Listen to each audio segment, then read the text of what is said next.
We now have a very special encounter for all of you, and we are really hoping that this is going to be a very interactive session. So after about 20 minutes of the special encounter, we'd like to open the house for questions. So you're more than welcome to share your opinions as well. Let us now put our hands together as I invite on the dais Mr. Sanjeev Bikhchandani, founder and vice chairman of Naukri.com, India's leading job web portal and the first internet company to list on Indian Stock Exchange. We're truly honored that you could join us today, sir. We just had tea. I'm sure we have more energy than that. Let's really put our hands together as I invite Mr. Vijay Thakkar on stage, who is, of course, spearheading 48 Fitness and is a die-hard, lifelong fitness enthusiast. So for all the tips, we know where to get in touch. Of course, he completed his bachelor's in economics and management from the London School of Economics. And Mr. Vijay Thakkar's 48 Fitness recently won Best Fitness Center of the Year 2015 award by ATP International Convention. So many congratulations to you and the entire team. Gentlemen, we are really looking forward to this interactive session. The last 15 minutes or so, we'd like for it to be an open house. Of course, you're more than welcome to take it forward from here. Sure. Hello. Hi, sir. Hi, how are you? I'm very good. I'm very good. I'm certainly looking forward to interacting with you. What I would want to know is, again, you started something online, something digital 20 years ago, where the kind of IT penetration that we have had was not too great. So, what was going on in your head in terms of the business model and, how you would be able to generate revenues? I'd love to say that we planned it all. When we launched Naukri, there were only 14,000 internet accounts in the country. It wasn't a big idea. I didn't think it was a big idea. I thought it was a nifty small idea. So I had, been an entrepreneur for 7 years when we launched Naukri, mostly running out of my house, mostly living off my wife's salary, trying to somehow struggle and survive, and doing 100 different things, whatever came my way.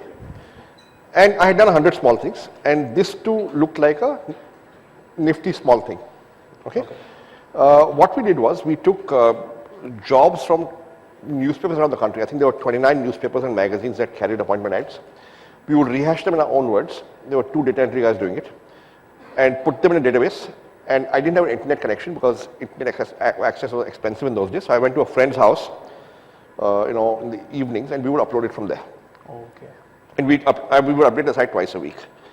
So it started off as a very small idea. I had no idea. There was no .com valuation. There was no, venture capital, nothing. I had simply thought that if after we get traffic, we can begin to charge companies a small sum of money, 500 rupees per job per month. If we get 1,000 companies, we kind of break even and make some money. So, I think many big companies start off very small. And along the way, they discover that, that maybe there's a big opportunity here and this is how we do it. At least that's what happened to us. So I would say it's okay to start small, it's fine. Sure. Certainly. So when you started off, did you envision yourself to be what you are today? Because, the kind of development that you and your company have had in the recent years has been tremendous. Not at all. Like I said, we had no vision that, vision to baad mein aayi hai. Okay, but pehle 3 saal to we were just struggling, trying to make both ends meet, somehow surviving, breaking even. I wasn't taking a salary. We were selling by direct mail. The company was running out of my house. So even then there was inbound interest from venture capitalists because, that was a .com bubble happening. But pehle 6 mahine we said no to 3-4 venture capitalists because I didn't want to sign a large complex agreement. I was actually very happy running a small company. It's just when funded competition launched that we were forced to take money. And once you take somebody else's money, you have to deliver. There's no choice because now there's other people's money riding on you. They've invested money at high valuations behind you. They invested what then looked like a very large sum of money to me behind you. So you have the responsibility to deliver. So left to myself, I would rather have remained private, but having embraced other people's money, we had to play the game. So what were the kind of challenges that you faced in your initial days when it comes to business, when it comes to operations, people? So the biggest challenge I think was lack of capital. We had no money. Now, when you don't have money, you have to make a small sum of money go further, which basically means there was poor infrastructure. You couldn't pay people the kind of salaries that you should have paid to get high quality talent. So lack of infrastructure, lack of talent, lack of marketing spend, all this stemming from lack of capital. But in a way, in hindsight, it was good because I think it gave us a DNA of frugality. It gave us a DNA of making the money work harder. Because when the meltdown came in year 2000, I think we were very well equipped to go through it simply because we knew the value of money. Right? For the first 3 years, we had to break even to survive. Sure. And we raised venture capital in April 2000, just about 15 days before the meltdown. So we got lucky. Right? If we'd waited a month, we would not have got the money. If we'd raised it 6 months earlier when it first offered to us, we would have spent it foolishly because everybody was spending it foolishly. Right? So we got lucky on the timing. We raised the money at the right time. And when the meltdown happened, I had bootstrapped for 10 years. I think in the first 10 years of being an entrepreneur, for 6 years I couldn't take a salary intermittently. I think the moment the meltdown happened, we just put the money in fixed deposit. We'll spend it later. Let's figure it out. But we are never getting this money again. So एक बारी आया है, इसी से काम चलाना है. Spend it well. Sure.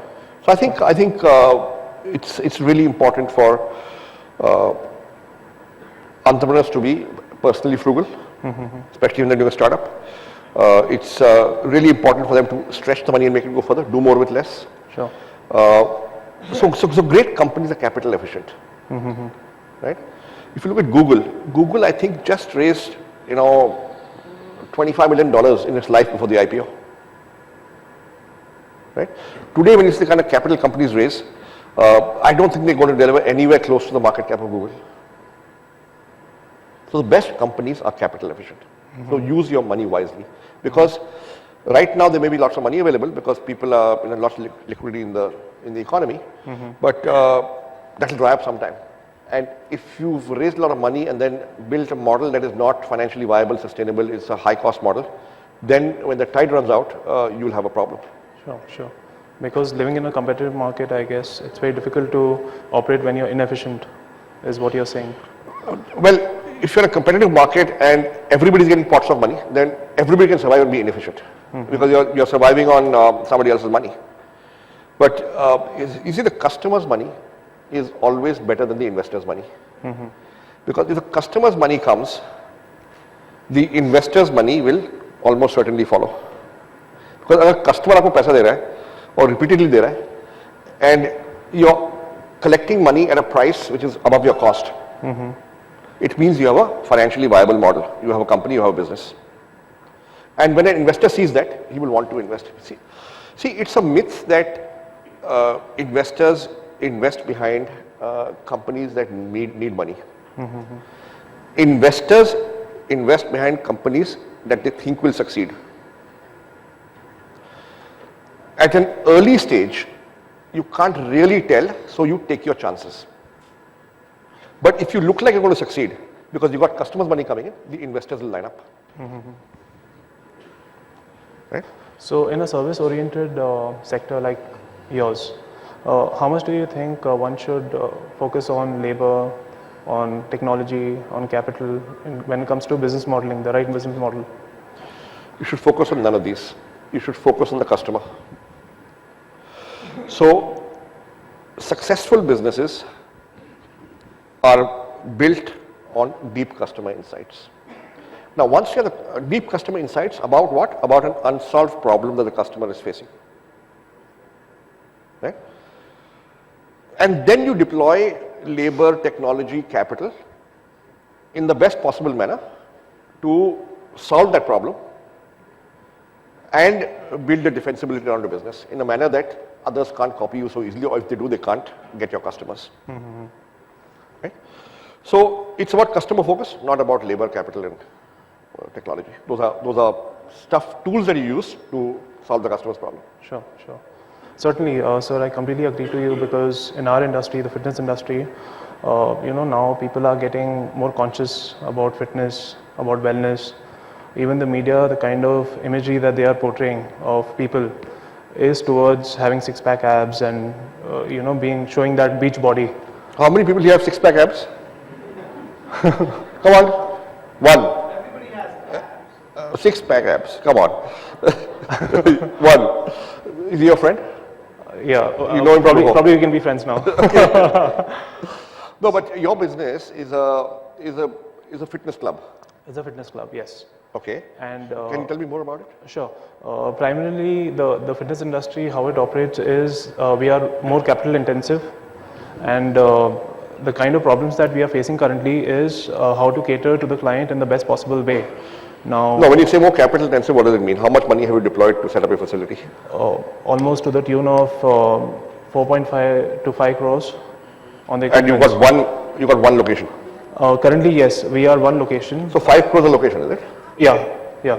So the kind of setup cost that we have incurred is quite high, but the kind of service levels that we are delivering to our members is something different. आपके कितने member हैं? Currently, the active member base is 1,200. In our lifetime, When you we say have had, active, what does it mean? meaning at any given point in time, how many members are there who have an active membership plan? Active membership. Yeah, Okay, तो कितने हैं?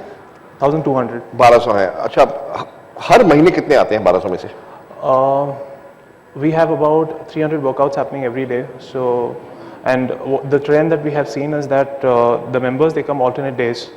So therefore, we can talk about 600 unique members getting active in a 2-day period. No, the question is, out of 1200, how many have used it once in the last 30 days, twice in the last 30 days, thrice in the last 30 days? Say about 100 So 100 have used it once in the last 30 days only. months. Yeah. So those 100 will not renew. Okay. Okay. How many used it twice? Say about 250. So you may have a very high percentage of people who, you know, जोश में आके register कर दिया, फिर use नहीं किया. Right? How many of us have been through that at a gym membership? Everybody, right? So your vulnerability lies there. That, you know, so a gym is a very good thing to do. It's a pious thing to do. You know, I must get fit. You know, I must eat well. I must not eat and drink too much. I got to lose weight, and I must exercise. Sure. Right? And लोग आ जाते हैं, register कर देते हैं, पैसा है उनके पास, दे देते हैं. But using it regularly is a different thing. Right? Now, if you don't use it regularly, you will not renew. Certainly, certainly. Okay, and that's what I think. If you do an analysis of your customers and you discover that out of 1200, 700 are not frequent users. Sure. Those 700 will not renew. You have a leaky bucket. Sure. Which means you are chasing new customers all the time. And that's expensive. I would run a program to reach out to the 700, okay, and somehow get them into the gym more often, to use it, to engage them, and then you'll find many of them will renew. Certainly. So these are the service gaps that we are bridging to ensure that we are having more customer engagement. The customers are getting some different kind of an experience. Every time that they work out, they get to know what they have done exactly, and you know, is it a catering workout to is their a goal? pain. A workout is a pain for many Surely, people. You know, surely, 6 baje utھ ke aana, you know, working out, then going back, having a shower, then going to office, all that. You've got to really do something to get them into the gym. So to make it fun, on the cardio machines, we have these different kind of entertainment features that will allow you to, instead of doing a half an hour cardio, do a 1 hour cardio, because you have the TV right in front of you. You have the internet right in front of you. So you can use the YouTube to see your favorite video or listen to your favorite music. But still you've got 700 guys who are not coming regularly, right? In spite of all this. So that's not solving the problem for these 700 guys.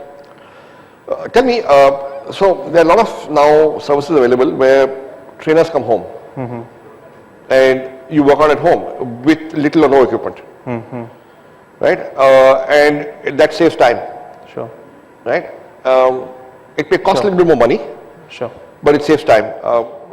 What's your view on services like that? The problem with home gyms are that certainly it will start getting you No started. gym, no equipment. No just- gym, yeah. Just Just train the up. body weight, just the train body up. weight. Ah. But the kind of modalities that you can involve yourself into when it comes to exercising is very limited. So if you want to improve your fitness, or if you want to get to the next level of fat burning, is what the goal is generally of the population. You need some progression plan, which cannot be given if you're just involving yourself into a free weight exercise. But 700 of your 1200 customers, maybe I'm taking 700, it could be 600, it could be 800, I do not know. You know, you have to analyze your clients and their behavior. But if you find a very large percentage, and I suspect you do, I think that's the behavior in every gym, that most of the money comes from guys who don't come at all. Yeah. These guys have it in their heads, ki, it's a good thing to be fit. Sure, sure. It's just that, spirit is willing, flesh is weak wali baat hai, when it push comes to shove, when the rubber hits the road, I'd rather stay in bed and sleep, yaar. Who's going to go to the gym? Besides parking nahi milti, right? Parking we have, fortunately. But agar 1200 ke 1200 use karne lage to parking nahi hogi aap paas. But it's on rotational basis, so. Understood. But anyway, forget parking. Sure. But it's basically the compliance. The compliance is poor. So maybe you want to start a service where you send trainers home and say twice a week you'll come home and once a week you come to the gym. And the moment there's human interaction, the trainer's motivating you and you're also getting more money from the same customer. Sure, sure. Because, how much do you charge? Currently we are charging 40,000 for a yearly membership.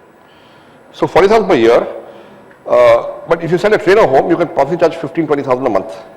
Sure. Right?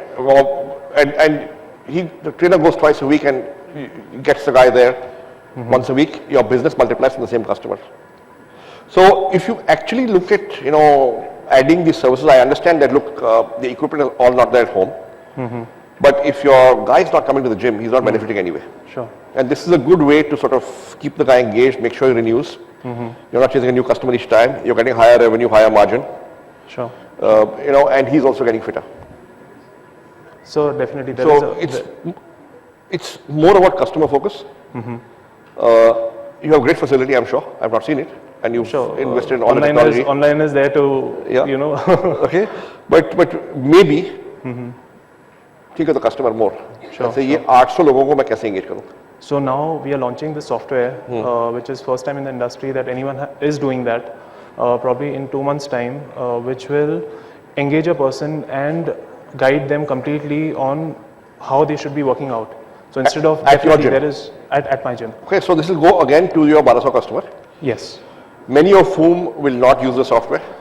So currently, because the industry is not guiding any member using the technology, is why probably is one of the gap is that.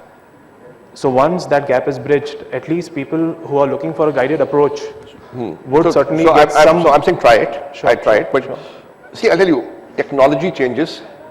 People don't change. Okay. So therefore, if you have this technology, you may discover. See, certain percent going up. See the enthusiasts. The enthusiast will do everything. Sure, sure. Okay, he will come to the gym, 4 days a week, 5 days a week.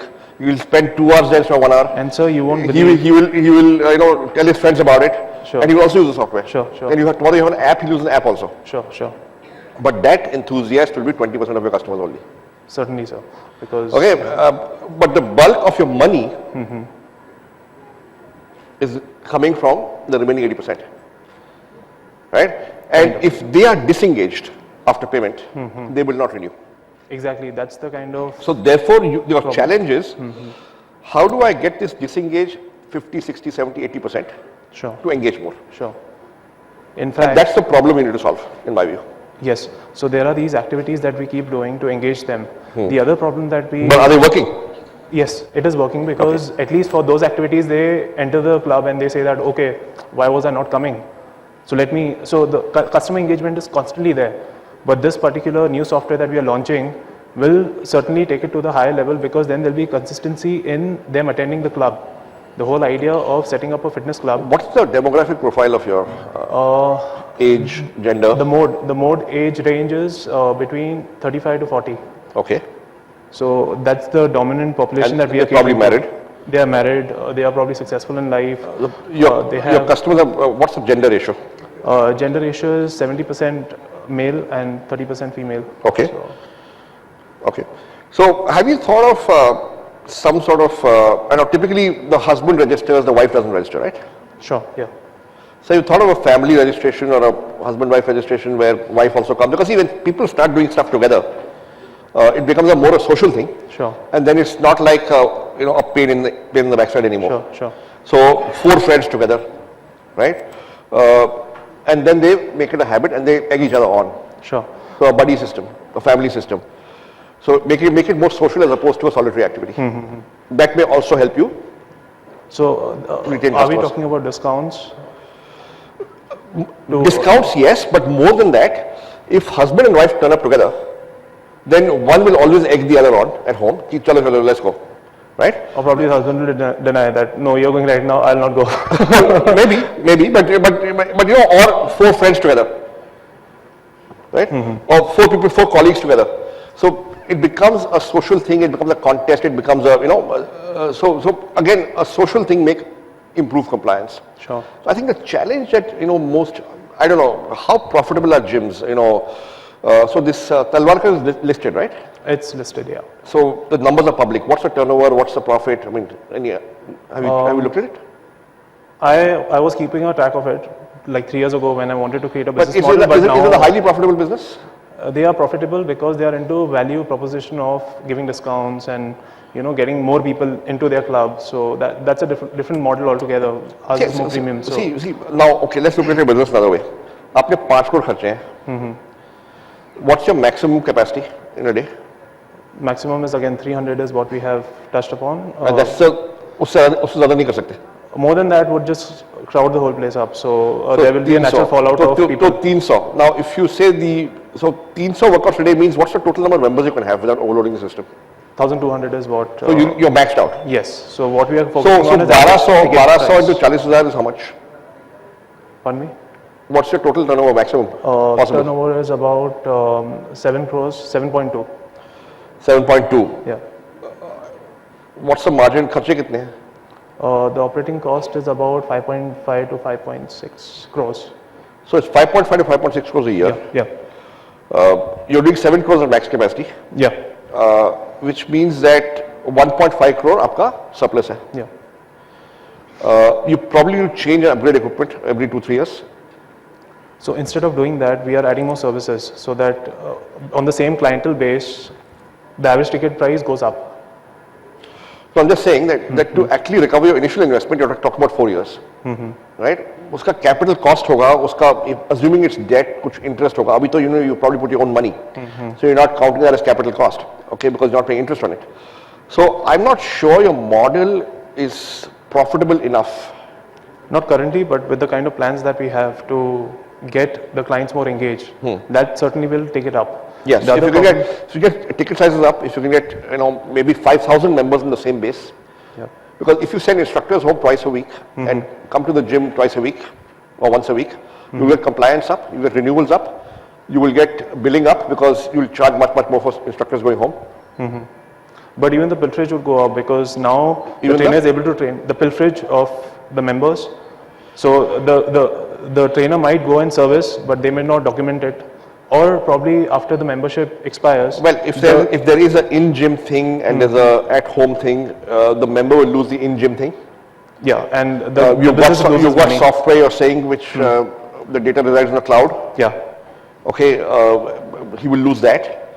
So you've got to have stickiness, which is that you've got to build switching costs. That you've got to differentiate your offering in a manner that the customer, if he goes away, he will definitely lose something because others cannot replicate that. Sure, that's the model that we are building up. So I know the reason I keep coming back to this instructor at home thing because I get one at home. He's charging me, I pay 14,000 rupees a month. All right. Okay, there's no equipment. He's just coming home for 1 hour. Sure. Right? Which means in a year I'm paying 1,60,000. Sure. That's 4 times your cost. He has invested in a motorcycle. You invested 5.5 crores in all the equipment. So his margin is much higher. Sure. And therefore, you need to get enough revenue. It's just one idea. I'm sure there are many ideas, but you got to look at getting more revenue from the same clients. But then the other problem that we are currently facing in the industry is knowledge. Now, fitness industry is the only industry that I guess people think that they can lay claim to any knowledge that they know about fitness. For example, how many of you guys go to salon? Hands up. The men are not admitting it, huh? But So how many times have you gone to a salon and said that, okay, I can see a scissor, I know what I want, let me cut my hair. But in the fitness industry, people, because they think they know about knowledge on fitness, you have the internet, you have, all kind of Googles of the world to give you information. They go through that information and they think that whatever they know is right. But that certainly is not right. I still remember 9 years ago when I had done my initial vocational course in the fitness industry. I got to understand the importance of protein when it comes to muscle building, when it comes to improving in fitness. And I started telling my maid that, start giving me protein scoop once in the morning, once in the evening. And suddenly this one fine day, she just comes up to me, "Sahab, aap kyun lete ho? Kidney kharab ho jayega aapka." I'm like, I have done this course, which has educated me, and you being at the level that you are, how can you advise me? नहीं नहीं ये नहीं लेते हैं, मेरे daddy देखो हमेशा चावल दाल खाते हैं और देखो कितने फिट है. So these anecdotal evidence, they actually dilute the knowledge. So everybody believes in an expert, right? That's fine. Sure, I mean, that's the nature of your industry. Sure. Right? But that still does not mean that you cannot add value and create a perception of value being added. Exactly. Okay. Exactly. So what will happen if tomorrow you've got a doctor in your gym, and let's say once a week you got to get your blood pressure taken, got to get your weight taken, got to get your once a month blood tested. Sure. Okay, and you're giving a report, right? And you're charging extra for it. People will pay. So I'm supposed to have a blood pressure tested, once a week. मैंने 3 साल से नहीं कराया. I don't comply. Lots of guys like me, I'm sure. I'm supposed to get my blood sugar tested once a quarter. मैंने 2 साल से नहीं कराया. People don't comply. I don't comply. Right? If you can just create conditions where people comply, you'll be all right. Sure. So these are the kind of processes and systems that we are developing to ensure that we have that stickiness that you have rightly spoken about, and that's where we create a differentiation in the market to say that, okay, these are the service gaps is what one would call in academics. What we see in business is the business opportunities. These are the business opportunities that we can explore and ensure that we are able to deliver to the right clientele in the right manner. So what do you see your industry, proceeding to in the future, like the technology, Well, I think the trends are pretty clear. In fact, they're already now more or less established that it's moved from laptop, desktop to mobile. It's moved from wired to consequently wireless because of the mobile. Sure. Location-based services are becoming important. Social is really important. UGC is very important. The kind of funding we have seen in the online industry over the last 3-4 years has been enormous. Sure. It looks like there may be a pushback now, but it's still evolving the situation. Maybe there won't be. We don't know yet. The number of startups have multiplied manifold. Sure. Okay. Many will fail, some will succeed. Okay. Yeah. So, I mean, all of these things, so industry is evolving, it's evolving very rapidly. Many big companies will build, many will fail. Sure. But I'll end by saying one thing, that anybody who tries to predict the future, just remember, if you'd asked me in 1990, when I first became an entrepreneur, what will industry look like 25 years later, I would not have predicted this. All the industries that are generating jobs, or have generated jobs, or have become big or created market cap, most of them did not exist 25 years ago, did not exist. Private telecom, mobile telecom, internet, mobile app, mobile phone handsets, private insurance companies, private banking and financial services, none of these existed. So what's going to happen 10 years later, I don't know. Thank you. Sure. Thank you. Thank you, sir. Thank you, sir, for a wonderful insight. Thank you. It was a pleasure speaking to you today. Thank you, guys.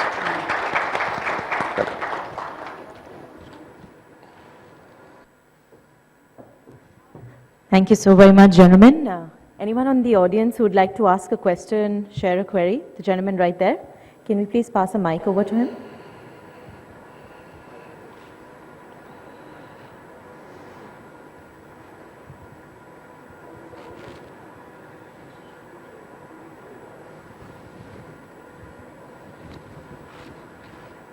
So why don't you begin? We'll make sure that the mic reaches you. Very much, sir. So it's been wonderful hearing this. You seem like a battle-hardened pro at what you're doing. I want a single answer to a small answer to this. The investor who would have invested in your company at that time, if you were to be in his shoes, what would have been the interest rate you would have ended up giving it to him?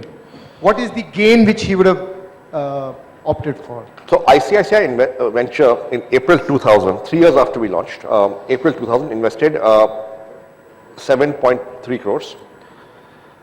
They got a return of 28.5x in 6 years. That's 2,850% in 6 years.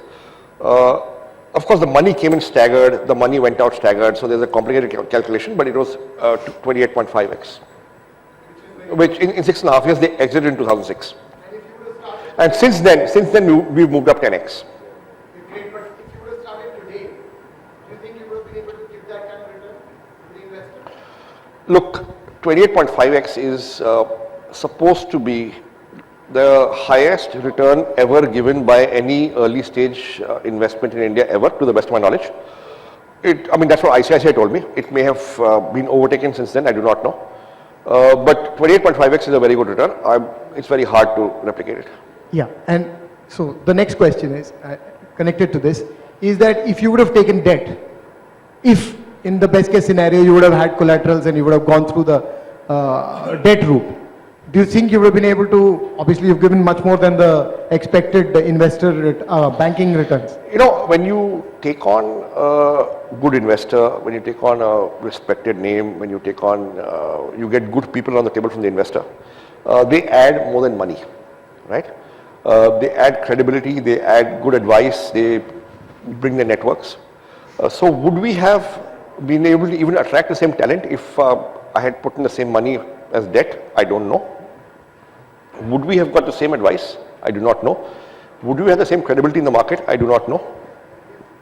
So when you take on good investors, I think hopefully you get more than just money.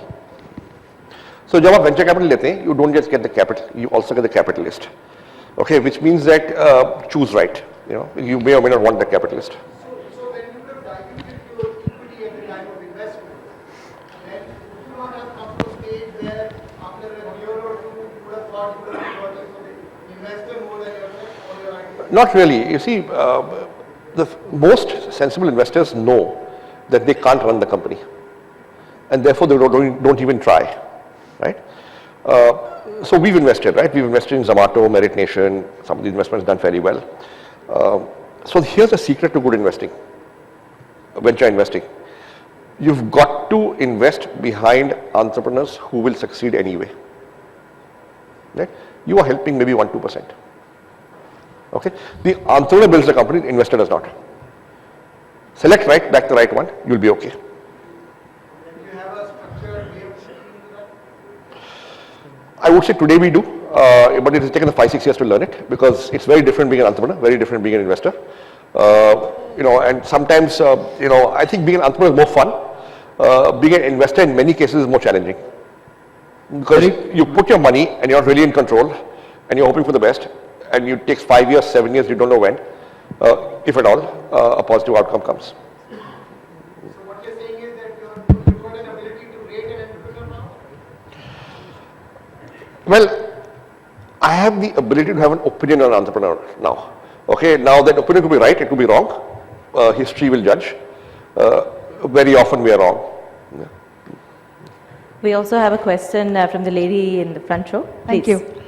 Mr. Bikhchandani, thank you. That was very, very interesting, and the insights you gave about customer and focus is something that not just any business, everybody, any and every business needs that, because in today's time, it's all about customer insight, analytics, and then working upon it, and then changing your business models accordingly. I have got two small questions for you. One is from the business perspective, and second is for your personal wealth and health, both. So my first question is, if all 1,200 members start coming and visiting the fitness club, how would it survive? Look, The obviously profit 1,200 is if 1200s come in, right, you can't service them because your capacity is full already, with only 400 using it regularly, right, out of 1200. So essentially your profit is coming, your most profitable customers in the short run are those who have given you money but don't use it. Absolutely, that's all. But they will never renew, right? What you want is customers who renew, okay, customers who benefit. It's a bit like saying, I'm running a business school and my fees are really low, I make my money on the entrance exam, right? Where to write the entrance exam, you pay 10,000 rupees, only 0.1% get in, so 99.99 have not benefited from it. But they've given you money from which you make a profit. Okay, and that fundamentally, according to me, is not a very sound business model in the long run. What you want is out of 1200, 1000 derive serious value and they renew. And the remaining 200 who don't renew, possibly have shifted locations, half of them, and half of them perhaps did not renew for whatever reason, right? Now, if you do that, you've got a really healthy business, and that's a very healthy business model. Now, I recognize that your center at 5.5 crores, your location, cannot accommodate more than 400 using regularly, which is why I suggested the trainer at home model. Your billing goes up, your margin goes up, your capacity utilization stays the same of the center, but 1000 will renew.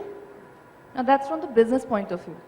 So let me pick that up and ask you a personal question, if you allow me to.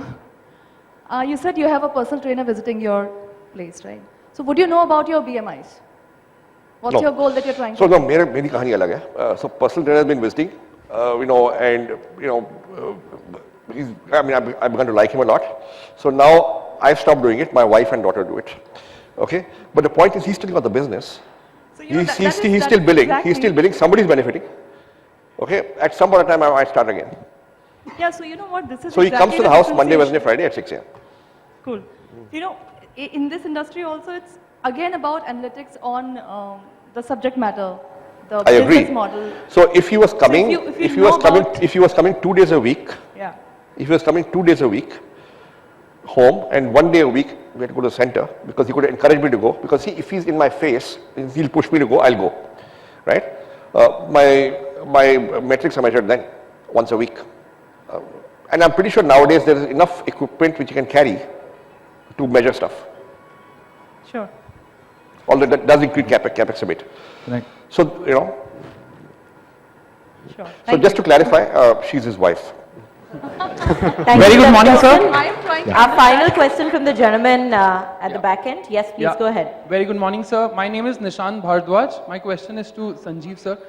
Sir, I have come all the way from Jharkhand today for this event.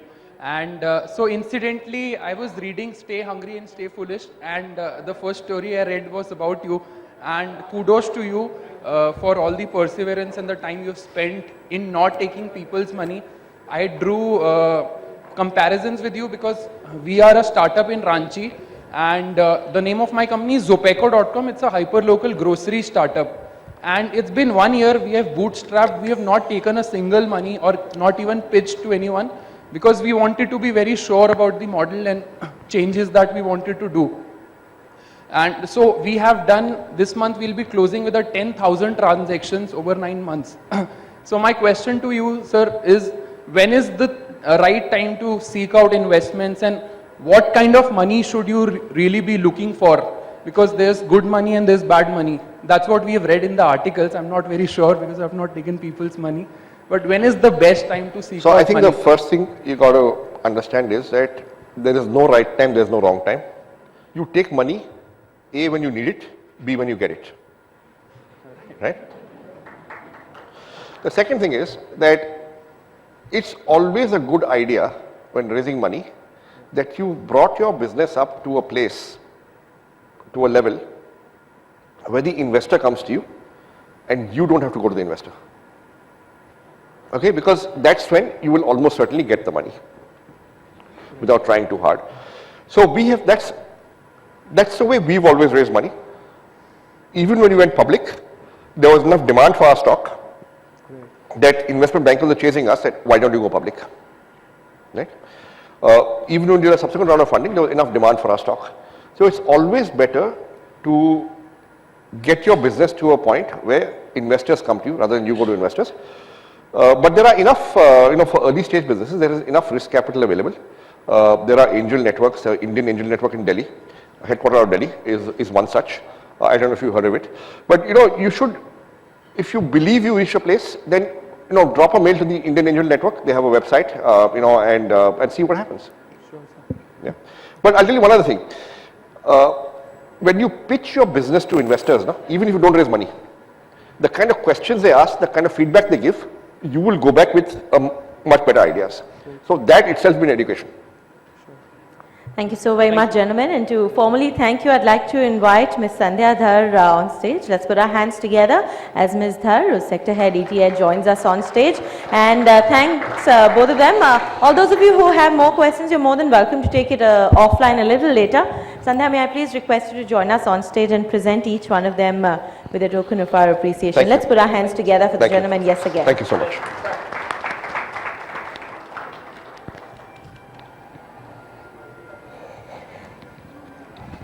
Thank you so much. Mr. Thakkar, thank you so very much. May I request you to join us for a group picture? Let's capture the moment.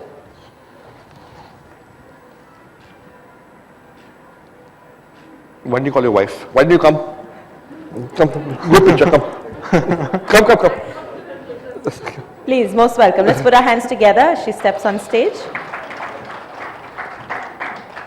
Really concerned about. Come. Thank you. Thank you. Thank you so very much. Thank you. Slides were really helpful and Yeah. together.